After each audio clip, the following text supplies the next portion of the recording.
Olá, você que nos acompanha através do site Linda Santa Catarina. Estamos aqui hoje para mais um bate-papo, mais uma conversa e hoje com muita alegria a gente recebe o André Everton Volski, ele que é gerente na Sicredi Parque das Araucárias aqui de Faxinal dos Guedes e também está como presidente atual na CDL Faxinal. André, seja bem-vindo aqui a esse bate-papo, essa conversa.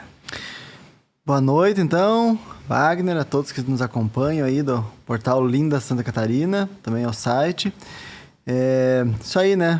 Muito feliz por estar aqui, conversar um pouco, um bate-papo, a gente poder contar um pouco do nosso trabalho, um pouco das instituições que a gente representa e, com certeza, a gente poder trazer, acrescentar, né? Tanto para um quanto para os demais, né?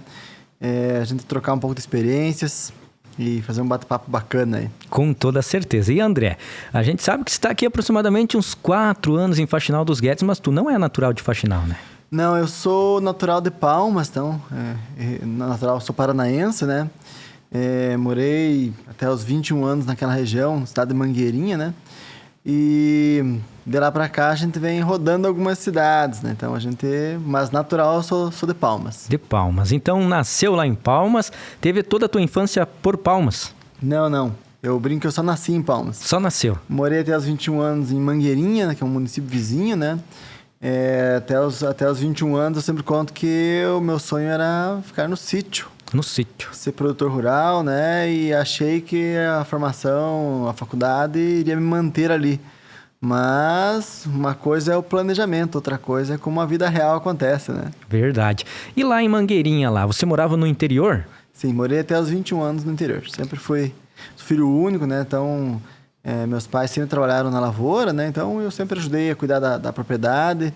E achei que era ali o meu local, né? E tava tudo certo, né? Até alguns planos mudarem, a gente tem que começar a buscar outros caminhos, né?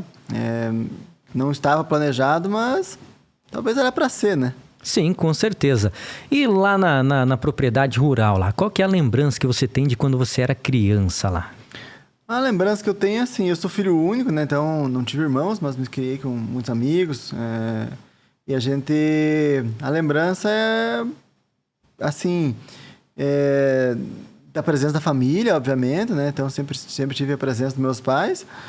Assim, no interior não tem muito para fazer, né? No interior basicamente você tem onde eu morava, era uma comunidade a 45 quilômetros da cidade. 45 quilômetros. Então, você ia para a cidade uma vez por mês.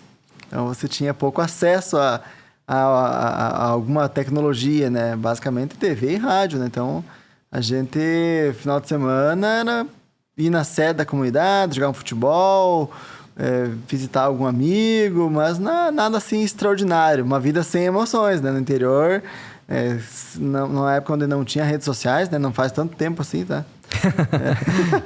Então, eu sou de 86, eu tenho 37 anos, né? Então, mas é a geração antiga, a geração Z, né? Que se criou sem telas. Verdade. E creio que acho que se criou bem. Sim. A gente se distraiu muito menos. Sim. Pode aprender muito mais, né? E com certeza seria diferente se fosse hoje, né? Então, não dá para dizer a tecnologia veio para agregar a nossa vida hoje, porque a gente não teve isso na nossa infância. Então, a gente aprendeu a valorizar porque a gente não teve. Mas com certeza o André de antigamente, juntamente com essa tecnologia, com aquela vida simples, mas com responsabilidade, com os pais sempre ali juntos, ajudando, também cobrando, porque a gente sabe que a vida no interior não é simplesmente só brincadeira. Sim. Com certeza ajudou a formar o André que é hoje. Com certeza. São períodos, né, que a gente vive, né? A gente gosta muito da tecnologia, mas inclusive tem a parte boa de quando você vai para o interior, é você não se conectar. Muitas vezes a gente tenta, mas ficar um pouco longe da tecnologia, mas é interessante você, às vezes, abdicar disso, né? Não é tão fácil. Porque hoje quantas vezes a gente checa nossas redes sociais durante o dia? Quando não tem notificação, a gente procura se não está atrasado, sem sinal. Então, a gente hoje vive isso, né? Mas é interessante voltar no passado e muitas vezes valorizar um período onde você valorizava mais os relacionamentos, né? Onde você valorizava muito mais uma conversa ou não tinha a devida importância de como é hoje, né? É verdade. E creio que antigamente dava muito valor a essa questão da conversa, de passar tempo junto, como você mesmo comentou, no final de semana ter aquele convívio da comunidade se juntando na sede para jogar bola, jogar baralho, fazer aquele almoço de comunidade que com certeza era bom, né? Na verdade, se for olhar, a gente não valorizava na época porque a gente não sabia como era bom. A gente valoriza hoje porque a gente não tem mais isso. Verdade. O ser humano ele tende a valorizar depois que ele não tem mais aquilo, né? Acho que é geral isso. A gente vai perceber a falta ou quando sente a ausência, né? Verdade. Acho que esse é um defeito do ser humano de sentir falta somente quando tem a ausência daquilo que muitas vezes a gente não valorizava. Como você mesmo falou, esses momentos que passavam em comunidade, em família, a gente valorizava pouco também a questão de o relacionamento com os verdadeiros amigos lá, que não importava como a gente estava, mas eles estavam junto ali. Acho que hoje tem um pouquinho mais de interesse das pessoas para chegar mais perto da gente. Sim, tem um ditado que diz que a gente não sente falta do que nunca teve. Então, naquele momento, a gente aproveitava como era possível e sem ter noção, até porque a vida adulta vai chegando e isso não nos permite mais, né? Falta verdade. tempo, né, para fazer isso, né? Quantos amigos a gente vai deixando no caminho, né? No decorrer das experiências de vida, de trabalho, de estudar, de fazer novos contatos. A gente tem uma vida empresarial, conhece pessoas novas todos os dias. Eu já passei por diversos, perdi a conta em quantas cidades já morei.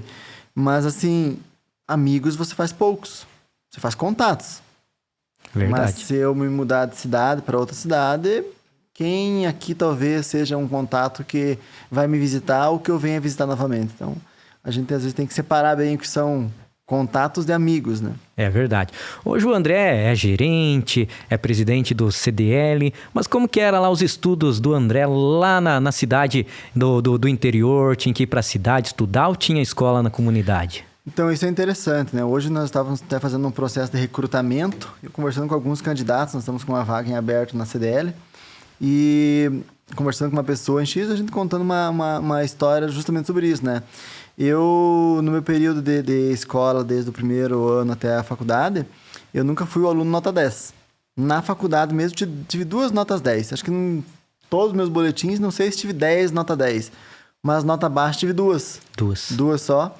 E, então, assim, não sou aluno nota 10, mas não era aluno de nota baixa. Eu sempre consegui aprender sem ter que estudar. Nunca estudei para prova. Em todos os períodos de escola, raramente eu tinha que estudar, porque eu sempre tive muita facilidade de aprender durante o processo. Talvez esse é um dos motivos que eu tive sucesso na vida profissional, porque até os 21 anos eu percebi que eu aprendia muito rápido. Logo eu percebi, tô queimando desempenho aqui no sítio. Aqui eu não tenho contato, aqui meu contato é com o trator, com as máquinas, com o gado, mas eu não produzo talvez tudo que eu poderia produzir ou entregar, né? A saída do sítio não foi programada, né? Não foi por isso. Mas eu apenas percebi que eu me daria bem. Tanto que eu sempre comento que quando eu saí do sítio, eu saí para voltar em 3 meses. Eu falei, vou trabalhar uns 3 meses, vou ganhar uma grana e vou voltar. Nunca mais voltei. Os 3 meses já viraram 3 anos, 6, 9, 12. E aí já saí em 2008 para trabalhar, nunca mais voltei. Olha só, aí se a gente for parar para pensar, foi uma grande evolução dos 21 anos até agora do André. Sim, porque até os 21 anos eu tinha 21, 22 anos, eu saí da faculdade, eu tinha 90 dias de carteira assinada, que foi somente para fazer uma experiência. Né? Eu trabalhei na Coamo como safrista para meu primeiro emprego, para não ter a carteira em branco, para ter uma experiência, né? Mas não tinha experiência de trabalho.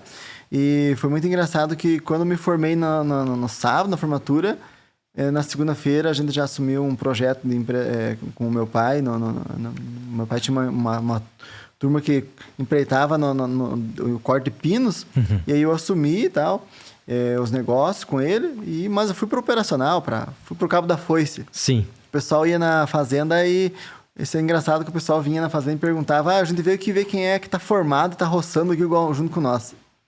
Então, eu não sentia vergonha, né? Sim. Mas eu ficava pensando, será que eu errei tanto assim, né? Mas são experiências que agregam na vida da gente, né? Mas logo depois disso eu comecei a trabalhar com carteira assinada e tal. E assim, não existe milagre. Diploma não leva ninguém para lugar nenhum, não faz com que ninguém mude totalmente a trajetória, mas é uma porta a mais que se abre. Porém, tem que fazer a porta abrir, tem que bater em vários lugares até que alguém aceite te dar experiência ou te proporcionar que você aprenda. E aí cabe a cada um de nós, né, entregar um pouco mais e mostrar que só o diploma não entrega. E aí entra uma questão de vários fatores, né? Você entrega, muitas vezes, a tua criação de casa, a tua cultura que vem de casa. Os hábitos, aqueles ensinamentos do pai e da mãe de quando na infância, quando você me perguntou, é aqueles que você vai representar na tua empresa que você está trabalhando. Com certeza hoje você lembra, talvez lá naquela época você não entendia o porquê que o pai falava isso, porquê que a mãe falava isso. Hoje talvez você entenda. Sim, tem um ditado que quando você está num determinado emprego, numa determinada empresa, precisa tomar uma decisão sem supervisão e você não sabe se aquilo é certo ou errado, basta remeter o que teu pai ou tua mãe pensariam sobre aquele fato. Olha Isso só. vai responder se faz ou não faz. Porque nem sempre a gente tem a opção de perguntar, né, para os supervisores, será que isso aqui dá para fazer? Será que isso aqui é correto? Então, é uma maneira de você sempre se policiar, né? Pô, isso aqui é correto, isso aqui não é correto. É um jeito de seguir eticamente os trabalhos. Qual que é a formação acadêmica tua? Eu sou formado em administração. Administração. Então, por isso que hoje você já está administrando, já se tornou o gerente. Mas teve um processo até chegar hoje a ser o gerente aqui na cidade de Faxinal. Sim, e até contar uma historinha rápida, né? Eu sou formado em administração não por opção. O meu sonho até os 17 anos era ser veterinário. Veterinário. Então, eu sempre falo, a salvação para todo mundo e não necessariamente aquilo que a gente sonha e idealiza vai se tornar e não necessariamente é ruim também, né? Sim. Não desistir de ser veterinário, mas não tá nos planos mais. Eu não fiz veterinário porque não dá para pagar. Olha só. E a única faculdade próxima era muito longe, então sem chance de pagar naquele valor naquela época. A segunda opção era fazer sistemas de informação, também não dá para pagar. Tinha em Palmas na época, tinha que ir de ônibus 45 quilômetros até a cidade também, mas não tinha como pagar também. Aí sobrou administração e contabilidade. Aí eu tinha 17 anos, né? A minha maturidade para escolher o curso foi o seguinte: eu não quero ser chamado de contador.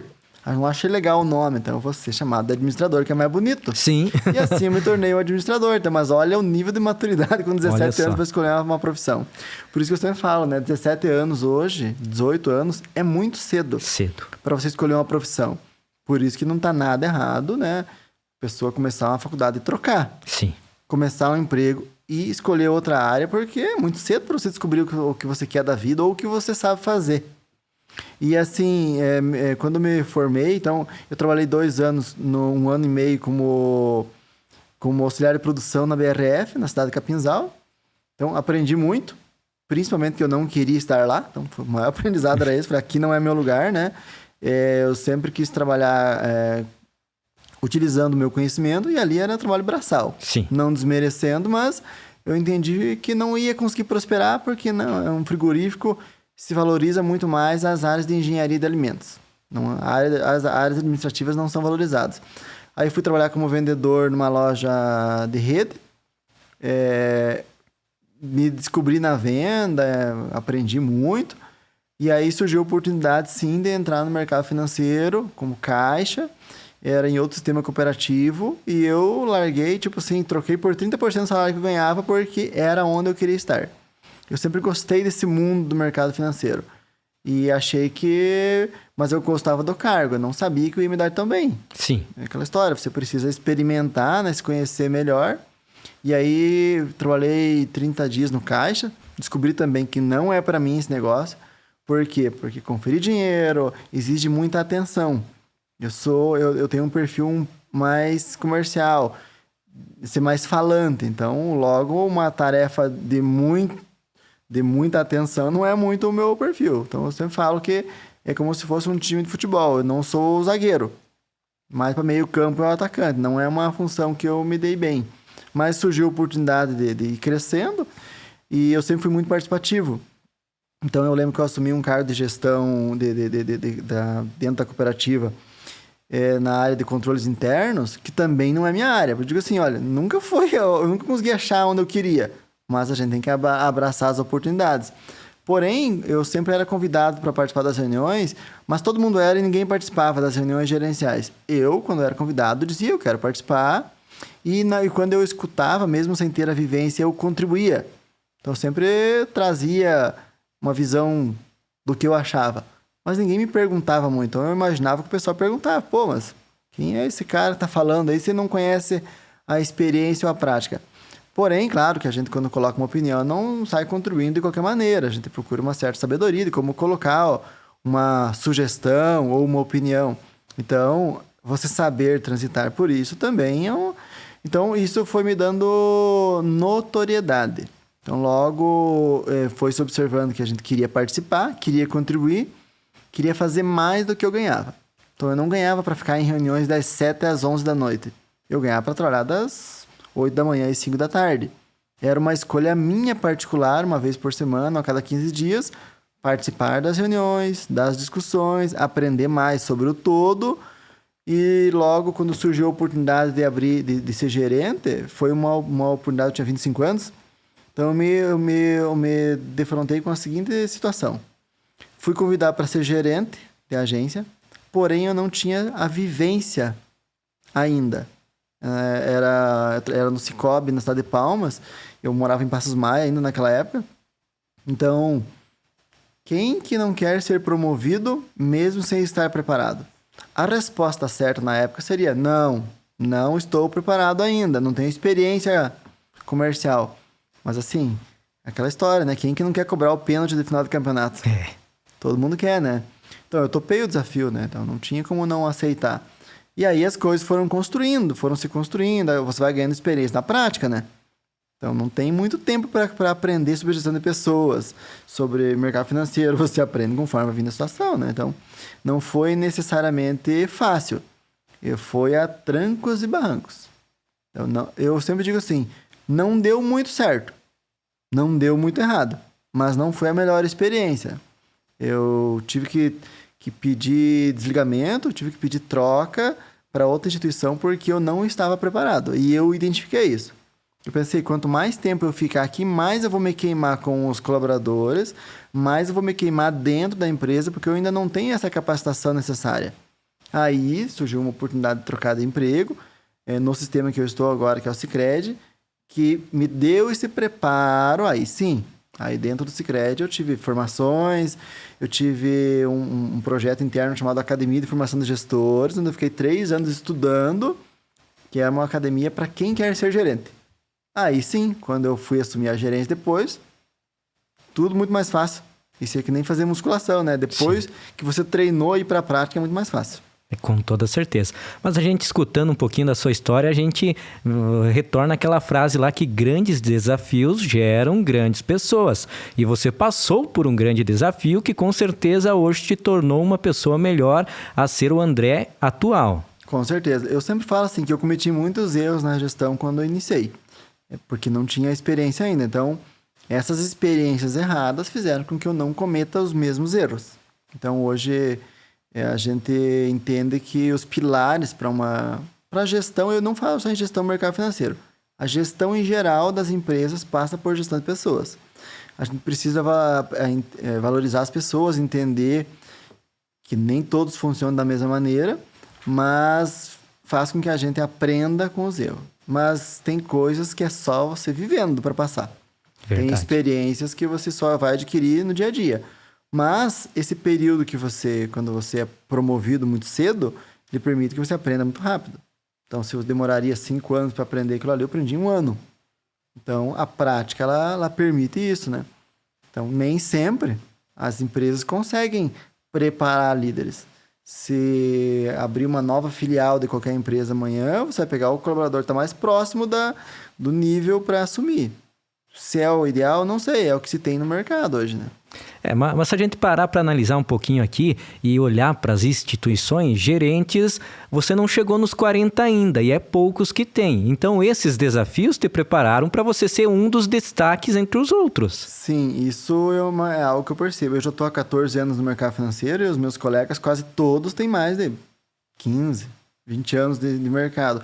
Tem uma safra nova chegando. mas ainda é muito pouca experiência. Eu tenho consciência disso, que a gente tem uma boa experiência, está ganhando rodagem, mas ainda é muito pouco. Porque para você se tornar um profissional sênior de mercado, você precisa rodar. Rodar cidades diferentes, quantidade de colaboradores diferentes, situações diferentes. Então, isso permite com que a gente vai ganhando rodagem. Dou como exemplo Palmas. Eu trabalhei na cidade de Palmas, que é uma praça urbana, onde se trabalha muito exportação, compensado, indústria. Aí depois eu trabalhei em Ouro Verde, que é uma praça agrícola, totalmente agrícola. Diferente, totalmente diferente. Oposta. E Faxinal, que é a terceira cidade que eu estou trabalhando dentro do Sicredi, é uma praça mista. Tem agro, tem indústria, tem comércio.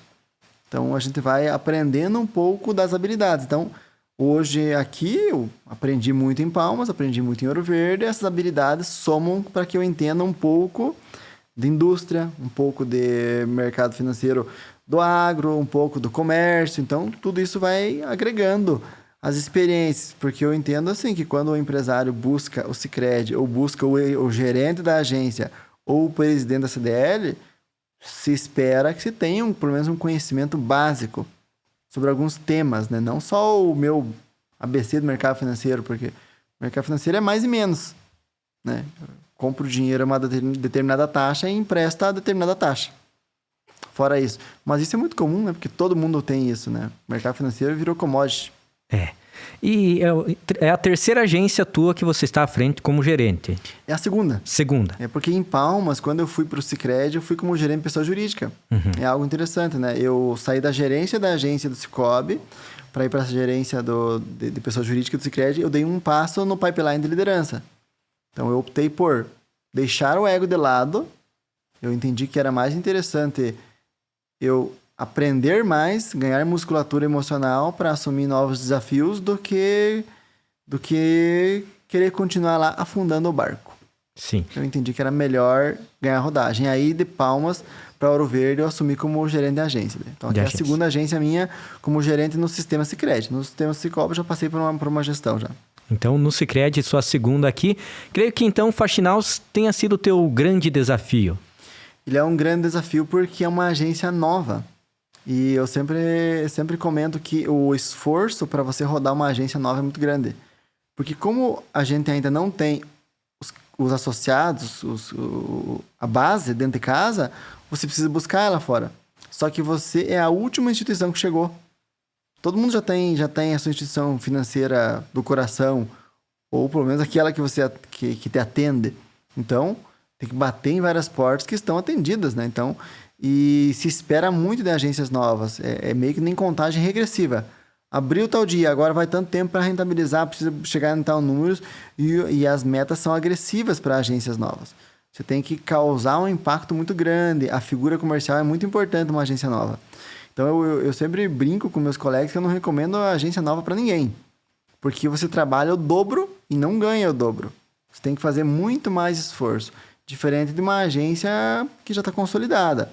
Porque quando você tem uma agência com 10 anos numa cidade, você já trouxe muita gente para dentro de casa. Então, as pessoas já estão ali dentro. Você somente trabalha a renovação da base. Agência nova, você tem que trazer todo mundo para dentro.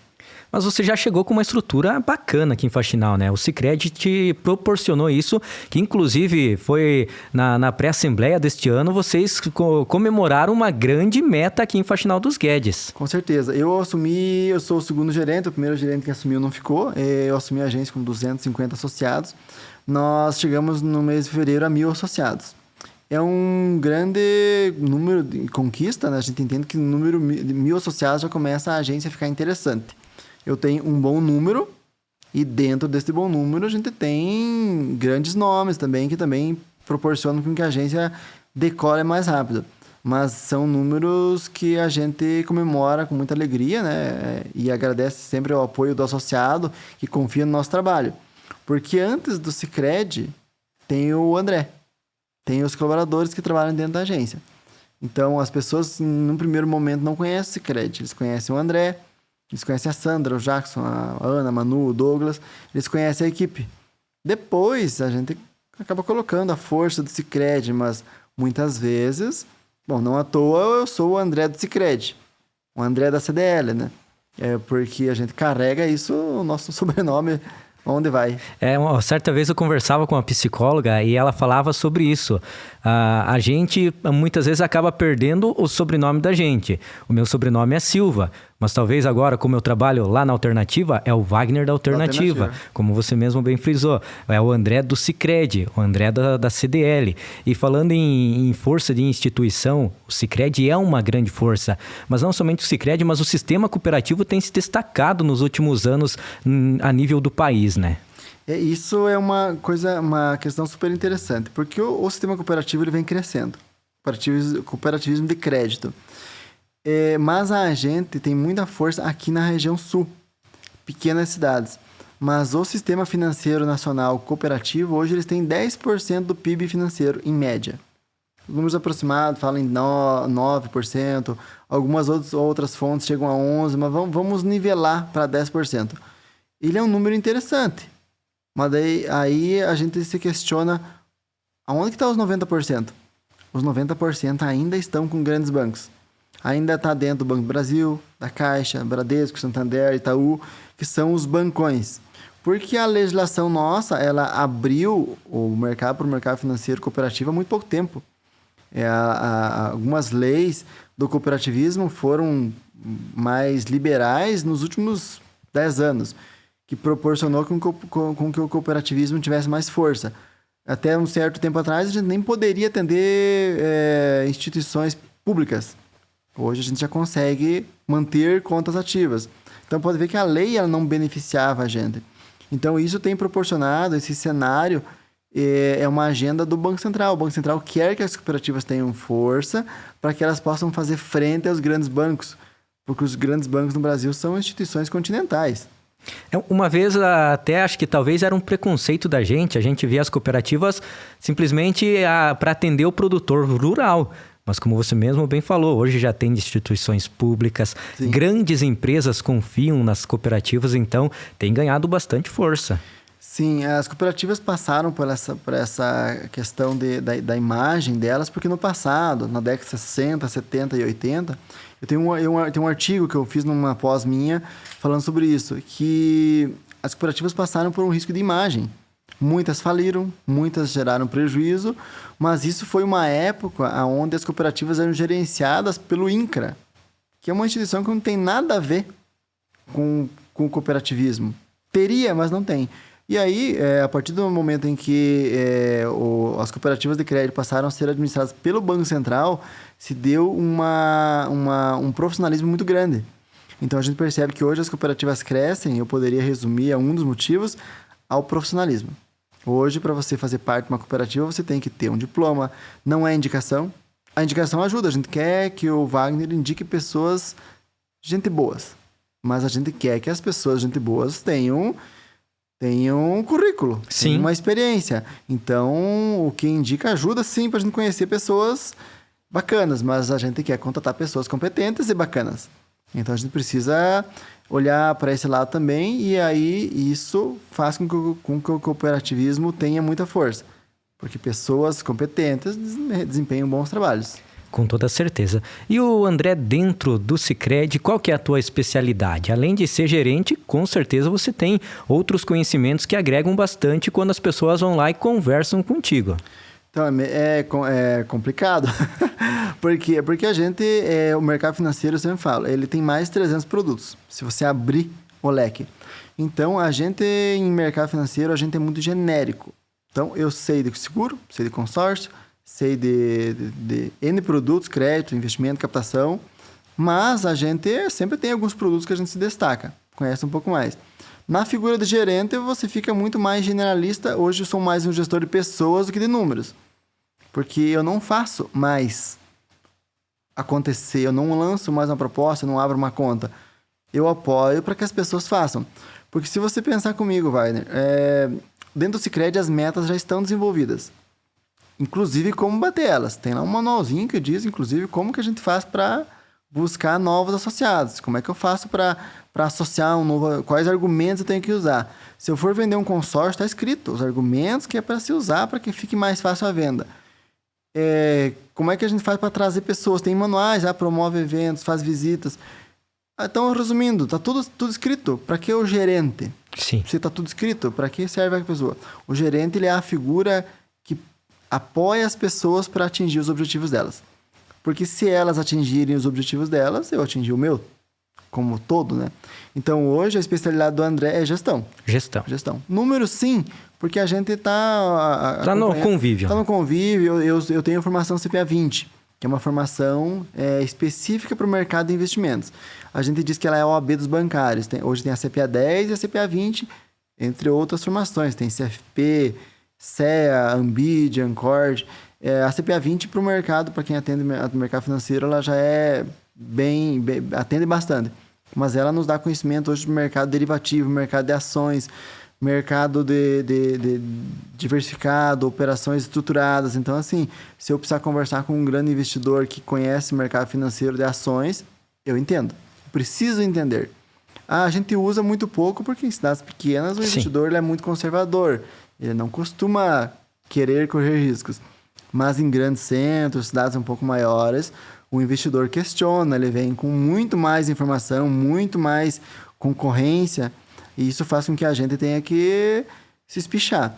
Mas isso tem mudado. A gente percebe, por exemplo, que essa geração mais nova, de 20, 25 para menos, eles já vêm com uma conta digital, eles vêm já tendo o Sicredi a segunda instituição deles, já não é nem a primeira, e eles já vêm aplicando em ações, aplicando em fundos imobiliários, aplicando no Tesouro Direto, aplicando em investimentos internacionais, dólar, euro, criptomoedas. E eles querem saber se nós temos o produto, como é que funciona, quais os riscos, como é que eles fazem para otimizar isso. Então, a gente percebe que cada vez mais tem vindo. Se a gente não sabe ou não conhece o assunto, a gente vira uma figura ultrapassada. Agente e instituição financeira. Sim. Então, cada vez mais a gente tem que estudar, entender o mercado, entender o que está acontecendo, porque a nova geração que está vindo aí é totalmente diferente da geração mais tradicional. Ainda é o tradicional que toca o mercado, mas eu sempre falo, por trás de um grande empresário hoje que tem uma grande empresa, tem o filho dele. Sim. E o filho dele pensa diferente. O filho dele talvez não é tão fiel às instituições financeiras ou instituições em geral quanto os seus pais. Então, a gente precisa ganhar esse público também.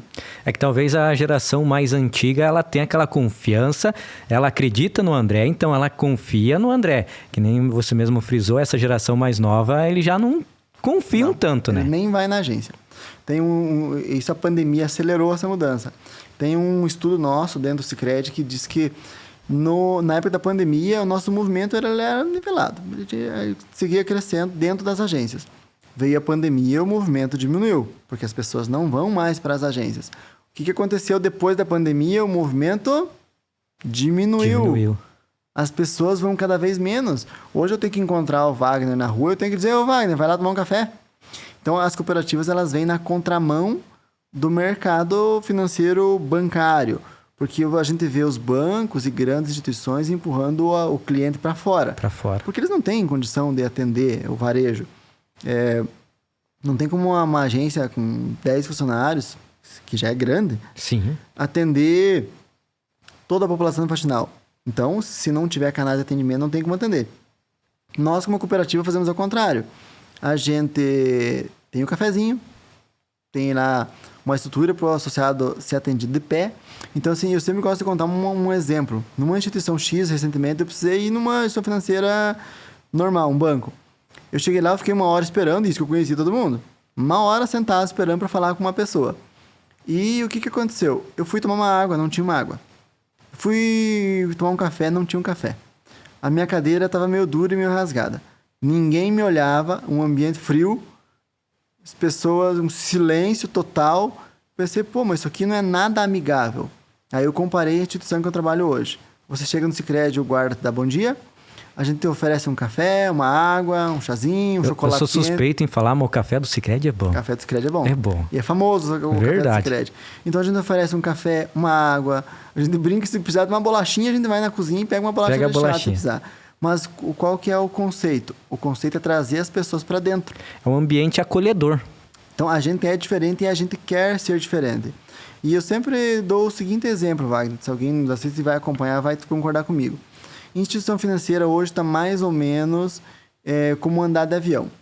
Hoje, o Sicredi, a gente atende varejo, quantidade de pessoas. Os grandes bancos não querem mais atender varejo. Na minha opinião, isso está claro. Por quê? Porque você vai lá, tem 4 cadeiras e 20 pessoas esperando. Então, o que acontece hoje com que você vai andar de avião? O espaço para você andar de avião é assim, o avião é assim, né? Para os passageiros é isso aqui. Para a área de bagagem é isso aqui. Hoje, o avião transporta bagagem ou passageiros? Bagagem.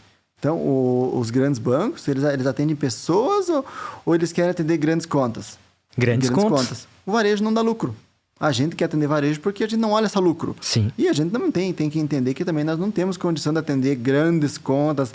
Já estamos no patamar de atender, mas hoje ainda não é o foco do Sicredi atender, olhar esse público. A gente atende, temos grandes contas, mas assim, a gente acaba atendendo muito mais o varejo. Sim. A gente já tem se especializado, tem buscado traçar estratégias para atender, porque a gente percebeu que mesmo a grande conta, a key account, que a gente chama, ela também já não está gostando de ser atendida pelo banco. Tem um atendimento personalizado, sim, mas não é diferente do nosso atendimento. Sim. A gente está procurando atender esse público, porque também é um público que é o atendimento, a gente já percebe ele com um pezinho no Sicredi, buscando atendimento pessoal, buscando o nosso jeito de fazer as coisas. Um atendimento mais humanizado, né? Sim, mais humanizado. E assim, eu sempre dou um outro exemplo. A gente, como cooperativa, investe no município. A gente põe um relógio digital, a gente apoia o time de futebol da cidade, a gente dá um dinheirinho para a festa da comunidade, a gente vai lá presente e participa do evento. A gente não vê isso dos grandes bancos. Não. Os grandes bancos, simplesmente, se eu sempre dou o exemplo, se ganhar um ganhador da Mega Sena e Faxinal ganhar 200 milhões, o dinheiro não vai ficar aqui, o dinheiro vai ficar aplicado lá numa conta em São Paulo e vai ser utilizado nos ativos de São Paulo. A gente é diferente, o dinheiro que se ganha aqui se aplica aqui, me dá curva para trabalhar com o associado, me dá vantagens. Então, a gente trabalha dentro do município. Inclusive, o Sicredi tem alguns programas que ajudam algumas entidades dentro do município. Sim, nós temos o Fundo Social, né? Que o Fundo Social ele permite com que a gente destine um percentual do nosso resultado para ações sociais. Então, o Fundo Social, ele é destinado exclusivo, não é patrocínio. Ele é para causas sociais, o projeto ele é avaliado, ele passa por uma banca e a gente destina uma parte daquele resultado para atender. E é só instituições no município. Então, cada município tem uma verba para gastar, né? Dependendo do resultado da cooperativa. Mas, assim, esse bolo tem aumentado ano a ano, né? E tem um dado interessante, Wagner. O Sicredi, no ano passado, ele doou cerca de 40 milhões no Brasil para o Fundo Social. 40 milhões. 40 milhões bastante. O sistema Sicredi nos municípios que nós atuamos. Se você for acompanhar, dá até para dar um Google aí e ver o número que o Teleton e o Criança Esperança arrecadaram. Sim. Não é muito maior do que isso. Não. A diferença é que os nossos 40 milhões foram num monte de projeto. Foi muita gente contemplado. Não são grandes projetos para estruturar lá, como a gente vê lá na Globo, na SBT lá. Mas fazem a diferença. Gente atende a mesma amplitude. Eu ajudo lá uma pai que precisa reformar uma cozinha.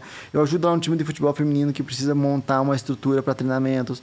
A gente consegue fazer muita coisa com um recurso e um recurso fiscalizado. A instituição tem que se inscrever e tem que prestar conta. Apresentar nota fiscal. Se ela não apresentar, ela não pode participar no outro ano. E a gente cobra a nota porque nós temos auditoria. Sim. Então, a auditoria quer que e a gente também faz essa cobrança e esse acompanhamento. E a gente sabe também, acompanha também a seriedade das instituições que estão pleiteando os recursos. O Sicredi tem crescido cada vez mais, inclusive até patrocinando grandes campeonatos que levam o nome do Sicredi. Então, mostra a capacidade e também a responsabilidade da instituição. Sim, a gente, para quem entende marketing, né, o Sicredi ele comprou o naming rights, né, do Campeonato Paulista desde 2018. Né? Então, o Campeonato Paulista ele é Paulistão Sicredi 2018 até 2024. E deve se permanecer para os próximos anos. Qual que é a intenção disso, Wagner? Porque o Sicredi, no estado de São Paulo, Minas e Rio de Janeiro, a gente é novo. A gente chegou nesses estados há 5, 6 anos. E onde é que tem pessoas hoje no país? Onde é que se decide eleições? São Paulo, Minas, Rio de Janeiro. Então, nós estamos chegando lá agora. Tá? Por isso que a gente começou a ter mídias a nível nacional há menos tempo. E a gente começou a investir muito mais nisso com essa finalidade. Porque em São Paulo, o Sicredi é uma marca nova. Então, como é que você democratiza uma marca? Investindo em mídias pesadas. E o futebol é o amor do brasileiro, né? Sim. Então, a gente entende que chega-se muito rápido e a gente tem percebido. Mas a gente sempre fala, talvez vai demorar o dia do Sicredi patrocinar um Corinthians. Uhum. Porque com o dinheiro de um Corinthians eu patrocino todo o interior do estado de São Paulo. Ou todo o interior de Santa Catarina. Então, a gente hoje... É muito comum você ver o patrocínio do Sicredi em times de segunda divisão, de terceira divisão, ou de times de base dos municípios pequenos, porque com muito menos dinheiro eu fomento muito mais esporte. Sim. Mas também tem aquele percentual de investimento que é para que as pessoas conheçam a marca. Tem aquela propaganda lá do Fantástico que custa milhões, que ela é para quê? Ela é para que a pessoa que não conhece o Sicredi vá veja a Ana Castela, né, cantando a musiquinha, ter com quem contar para saber, pô, mas o que esse Sicredi tem de diferente? E pode ver que a nossa comunicação ela poderia ser mais agressiva. Uhum. Poderia ser, venha associar-se ao Sicredi, uma cooperativa de crédito com mais de 100 anos de história. Mas não, é só ela deixa no ar, né? É ter com quem contar para que as pessoas... Por quê? Porque é um processo, pelo que a gente percebe, né? Para que as pessoas vão se acostumando com a marca. Porque se hoje, sei lá, todo esse pessoal que não conhece, viesse em massa para o Sicredi, talvez não atenderíamos. Né? Sim. Precisa se estruturar isso, a gente está em crescimento ainda. Mas foi uma jogada muito boa, porque, como você mesmo falou, futebol todo mundo acompanha. Ana Castela, todo mundo conhece. Então, é um investimento que com certeza deve estar trazendo muito retorno. Sim, e assim, tem um detalhe, né? Todo mundo conhece a Ana Castela no Sul. Sim. No Nordeste, não. No Nordeste, a gente tem... São 2 garotos de propaganda. A Ana Castela na região Sul e Sudeste. E Norte e Nordeste é o Léo Santana. Léo Santana. Ou seja, a gente atende públicos diferentes, né? Então, a gente entende que a linguagem da Ana Castela lá talvez não funcionaria. E tem um estudo que diz que no nosso site, ele gerava, sei lá, 1.000 leads mês. Leads são, para quem não conhece, são pessoas interessadas. Pessoas. E aí, esses leads agora passam de 5, 10 mil mês. Então, isso está demandando que as agências... Agora, a pessoa entra no site, lá ela diz, ela clica lá em quero ser um associado.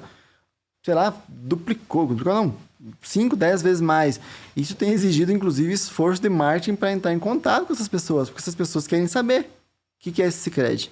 Como é que eu faço para contar com o Sicredi? Então, a gente percebeu isso pelo investimento em marketing, pela presença da Ana Castela, pela presença do Léo Santana e também o nosso aumento de exposição da marca, né? O sistema Sicredi hoje tem 8 milhões de associados no país. Já é a gente já pode dizer que é a maior cooperativa de crédito do Brasil hoje. São cerca de 2.400 agências, são 40 mil colaboradores e a gente fala uma linguagem só. Sim, olha só. Linguagem cooperativa. Santa Catarina, Paraná e São Paulo são os grandes polos. Hoje, pode-se dizer assim? Dá para dizer que o Rio Grande do Sul hoje é o pioneiro. Pioneiro Rio Grande. Pioneiro porque o Rio Grande do Sul é a sede do sistema Sicredi.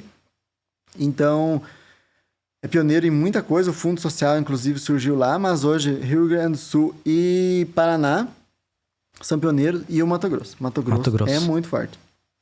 Mato Grosso, o Sicredi tem uma notoriedade muito alta. O produtor agrícola reconhece o Sicredi como uma grande marca. E aí os outros estados, mesmo em Santa Catarina, a gente tem uma grande força. Mas a gente é mais novo em Santa Catarina. A gente está há menos tempo do que o Cicobi, por exemplo. Mas a gente tem nivelado isso e a gente entende que está tudo certo. Mas a gente tem ganhado força igual. Mas hoje, expoente mesmo é o Sicredi. Houve uma época onde o Sicredi dominava o Rio Grande do Sul. Hoje não. Hoje os outros sistemas estão avançando e tem espaço para todo mundo. Sim. Porque a gente está no Rio Grande do Sul... A gente brinca que no Rio Grande do Sul tem um Banrisul e um Sicredi em cada cidade.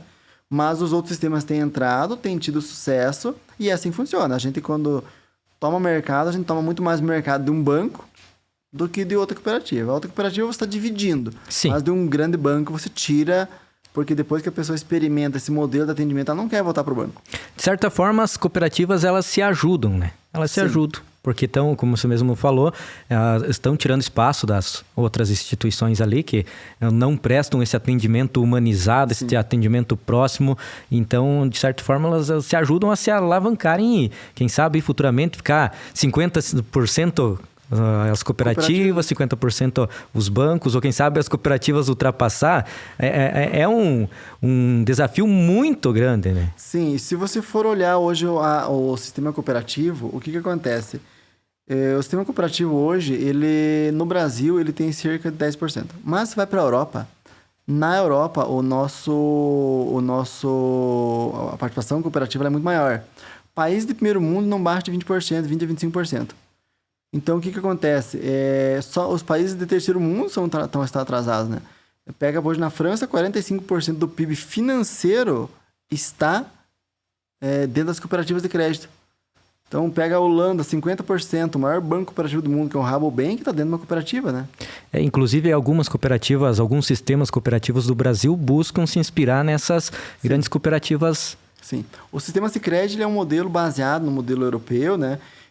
A gente tem parceria com o Rabobank, que é um banco holandês, um banco cooperativo holandês, para se desenvolver o cooperativismo. O Sicredi ele é um modelo de 3 níveis. Então, em termos de governança, isso dá muita segurança para o investidor, porque ele tem muita proteção do capital dele, sendo administrado de maneira profissional e muito segura. Então, é um modelo que deu certo na Europa, né? O cooperativismo ele veio da Europa para o Brasil, através do Padre Amistade. Lá em 1902, a primeira cooperativa de crédito, a gente diz que ela é Sicredi. Uhum. Então, lá em Nova Petrópolis, onde foi fundada essa cooperativa, tem um Museu do Cooperativismo. Museu. Então, para quem quer lá conhecer, tem a história do padre que pegou um modelo cooperativo já aplicado na Europa e trouxe para se desenvolver no Brasil esse modelo.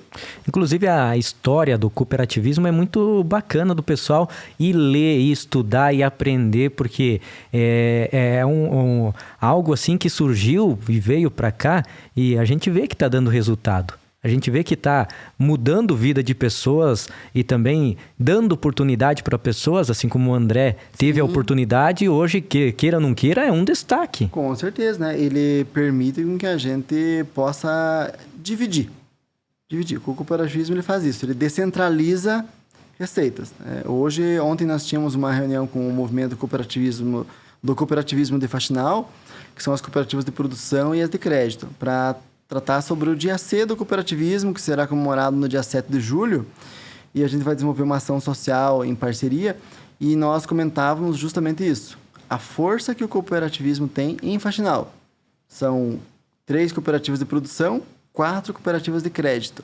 Olha só. Olha o PIB reunido, olha quantos empregos, olha o faturamento dessas entidades reunidas, e o quão nivelam o mercado elas. O quão importante é o trabalho desenvolvido aqui.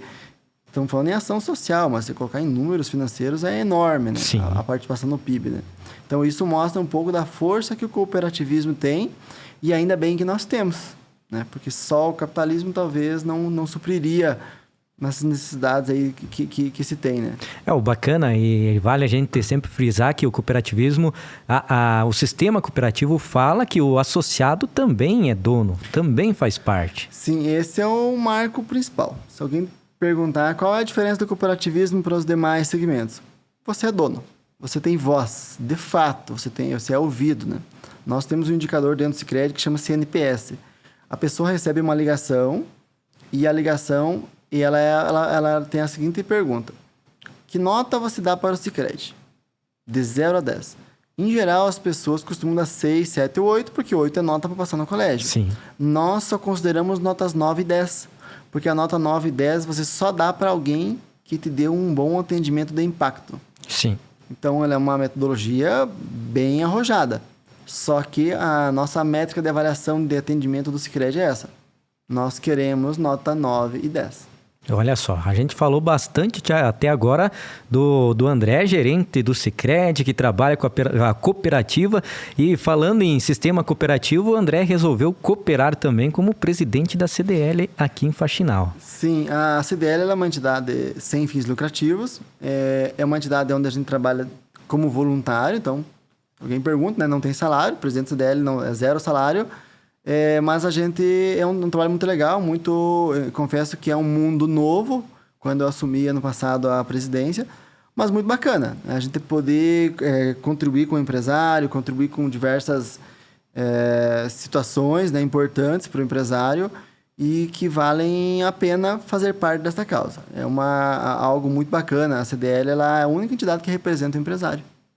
Então, ela precisa se ter muita participação, né? E o desafio nosso como presidente do CDL é realmente criar esse senso de união, criar essa participação para que o empresário participe, para que ele contribua, para que ele possa estar cada vez mais presente, para que ele entenda que a CDL é dele, né? Sim. E o André, gerente do Sicredi, colaborou para entender também o que o empresário precisa para colaborar dentro como presidente do CDL, né? Sim, porque assim, a gente é uma persona nova, né? Eu sempre falo, né, que tem o André... Primeira persona é o André pai de família, o André pai... É o André cristão, mas daí tem a figura do André presidente do CDL, agora tem a figura do André gerente do Sicredi e tem a figura do André presidente da CDL.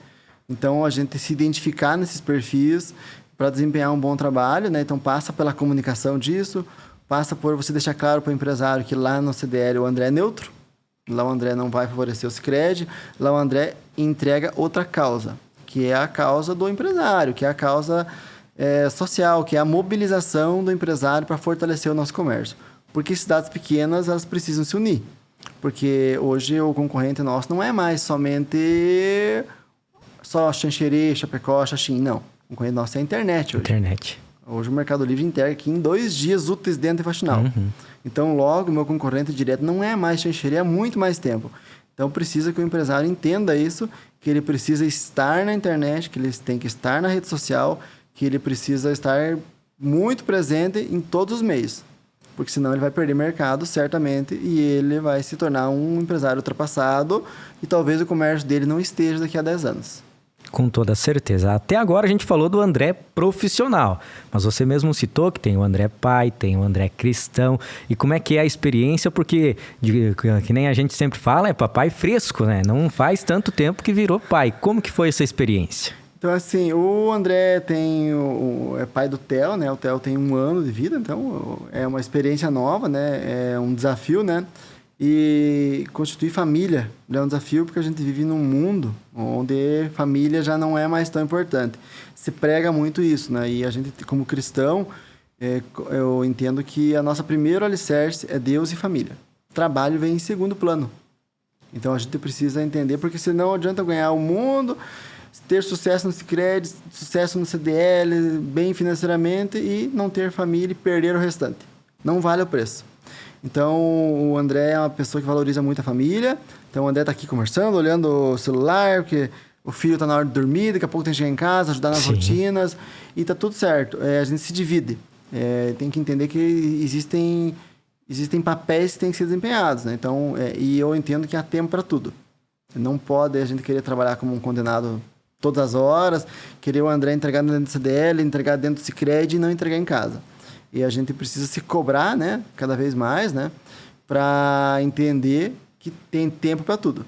Existe o tempo da família, tempo do trabalho, tempo do lazer, tempo de ser pai de família, tempo de buscar outros horizontes profissionais, mas uma vida equilibrada, ela permite que a gente possa fazer isso. Mas eu parto do pressuposto que uma vida equilibrada é uma vida com Deus. Com certeza. Aí, com os pilares bem definidos, você consegue suportar as pancadas dentro de casa, fora de casa, no ambiente profissional, no ambiente espiritual, porque os desafios vão surgindo. A vida de adulto não é fácil, né? Verdade. E como você mesmo bem frisou, se a gente estiver bem com Deus, a gente estiver bem com a família, o trabalho vai render. Com certeza. Ao contrário, pode render. A diferença é que eu entendo que quando você tem sucesso profissional sem o alicerce, família ou Deus, ou os dois juntos, melhor ainda os dois juntos, é como construir uma casa na areia. Em algum momento ela vai desabar. Então, quando você constrói nos alicerces corretos, você tem chance de... É como construir na rocha. Vai permanecer. Vai permanecer. E para o futuro, qual que seria o grande desafio para o André? Então, do ponto de vista cristão, eu já não sei mais. Porque a gente planeja, Sim. Mas é Deus que executa. Muitas vezes a gente quer ir para um lado, mas Deus quer te levar para outros. Mas a gente tem que ter os planejamentos da gente. Hoje eu penso muito mais como Faxinal como um ponto de parada. Não sei até quando, mas eu pretendo ficar um bom tempo em Faxinal, mas é um tempo de muito aprendizado. O caminho para quem busca crescer profissionalmente dentro do mercado financeiro é buscar grandes cidades. As grandes cidades têm mais oportunidades, mas o preço nem sempre vale a pena. Tem que se entender porque cidades menores têm qualidade de vida e que às vezes você não tem em grandes cidades. Então, às vezes, é de se pensar melhor no assunto. Então, eu penso assim, durante esse processo, não sou obrigado a decidir agora, eu posso muito bem curtir a vista. Sim. E aproveitar o processo. Com toda certeza. E falando em aproveitar, gostaria de aproveitar para você deixar uma mensagem para quem está acompanhando a gente, uma mensagem de motivação, de gratidão, enfim. Eu tenho uma frase que em algum momento eu li ou conheci ela, que é o seguinte: se perguntar para um sábio o que dizer depois de um dia de fracasso ou depois de um dia de sucesso, a frase é a mesma: sempre há o amanhã. Se hoje é um dia bom, amanhã pode ser um dia ruim. Então a gente tem que se preparar para as adversidades. Se hoje foi um dia ruim, amanhã é outro dia. Amanhã pode ser o dia bom. Então, a gente tem que estar preparado para todas as situações. Nem sempre a gente consegue, porque tem algumas coisas que fogem ao nosso controle, né? Não sei o dia de amanhã, né? Mas a gente precisa se preparar. Dias bons e dias ruins. Há tempo para tudo. A gente só precisa se preparar e confiar no processo, confiar em Deus, que Ele prepara todas as coisas, né? Para que a gente possa conduzir da melhor maneira. E pedir sabedoria sempre. Com toda certeza. André, quero te agradecer por dedicar esse tempo aqui, bater um papo com a gente, conversar, com certeza um papo que vai agregar muito para mim, também para o pessoal que vai acompanhar depois. Muito obrigado por ter vindo aqui junto com a gente. Com certeza, eu que agradeço a oportunidade, desejo muito sucesso a esse novo projeto da Linda Santa Catarina. Eu acho que é muito bacana fazer esse tipo de conteúdo, né? Eu acho que agrega tanto para quem está falando, quanto para quem vai acompanhar, né? Eu acho que é algo que está em ascendência, as pessoas querem ouvir coisas novas e ouvir coisas daqui mesmo, né? Não necessariamente a gente precisa acompanhar pessoas, porque tem tanta coisa boa que se é feito nas cidades, nas regiões, né? Então, por que não compartilhar experiências? Com toda certeza. E a você que nos acompanhou até este momento, muito obrigado e até uma próxima oportunidade. Que Deus te abençoe.